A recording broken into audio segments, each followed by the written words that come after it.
I remember sitting in a Q&A with Mr. Bob Proctor, and he said something that really had a huge impact. And we were talking about, why shouldn't you worry? Why shouldn't you spend time and energy worrying? And he laid it out, and it was amazing. So what he said was, he was like, 40% of the things that you worry about won't ever happen, right? And 30% of it has already happened and you can't change it. He said that 12% are needless worries about health. 10% are petty and miscellaneous worries, and only 8% are real. And so what he was saying was when we separate the real from unnecessary and solve what's within the ability to solve, we cut down on worrying so much. Because if only 8% of the problems are real, we're really worrying about nothing. And half of it won't happen. It won't happen, right? So you're in it won't happen. Not if your focus is right. Right? Because we learn about the universal laws. We learn about what happens, right? And when you vibrate a certain way. So when you're projecting that kind of attitude, of course, you're making it more real, because that's what you're projecting out. And so you're projecting it out, you're calling it out, and then it's going to come back to you. But see, here's the thing. 40% of it's not going to happen to you. You have to be consciously aware. And when you're deliberate and you're consciously aware on purpose, in purpose, it's a different thing. And so you have to have the ability to solve your own problem, right? And it's not about doing it by yourself.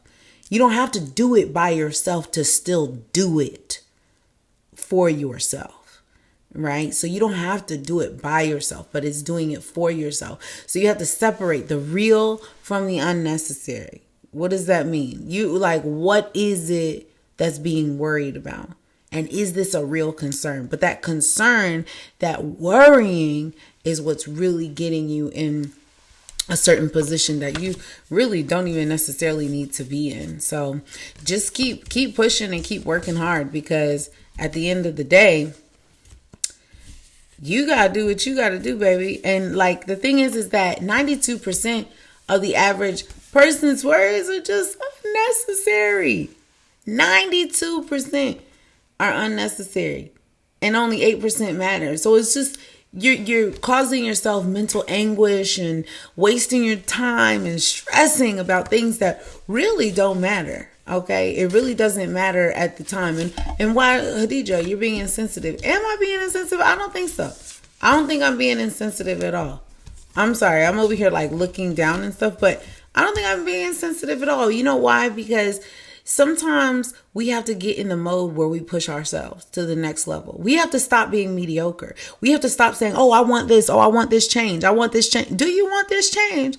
Because you got dollars in your face and you're not even taking the change. You like that wordplay? That was good. That was real. You know what I'm saying? Sometimes I be talking. I'm like, yes, girl, you better get that. Come on. Get it, girl. But really, you all are begging for change, pennies dropping through the sky, talking about, I wanted a quarter.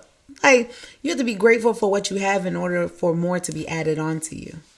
And when you appreciate that little bit that you do have and more is added on to you, is a different ball game. It's a different ball game. It puts you in a totally different bracket. It puts you in a totally different vibration. It puts you in a totally different essence of who you are, a different aura, a different being. When you walk, you talk, you look a little different.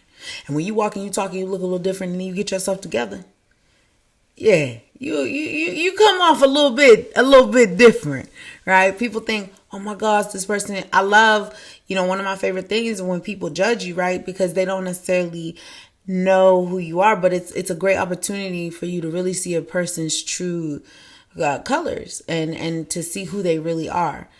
Does it make a difference when I look like, oh, she broke, she don't got no money, she doesn't have this and that? Does it really make a huge difference? You know what I mean? But if you treat people with kindness, regardless of if you knew they had money or not, that's a totally different story. It's a totally different story. So You know, we got to keep pressing, y'all. We got to keep moving, keep grooving, keep bouncing to the music. Every bouncing to the music. Every bouncing to the music.